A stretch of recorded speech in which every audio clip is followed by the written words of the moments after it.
जिंदगी संगम तट मौत के दसिया तरोवे तीर्थराज ले संगम पर गोदी में लसिया।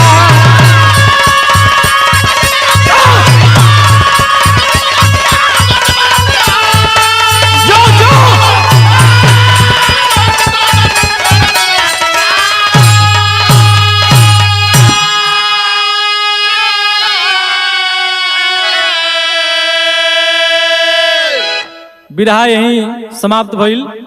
और एक बार पुनः कुंभ के भगदड़ में मारे गए सभी श्रद्धालुओं को विनम्र श्रद्धांजलि अर्पित करते हुए उनके दिवंगत आत्मा के लिए शांति के लिए भगवान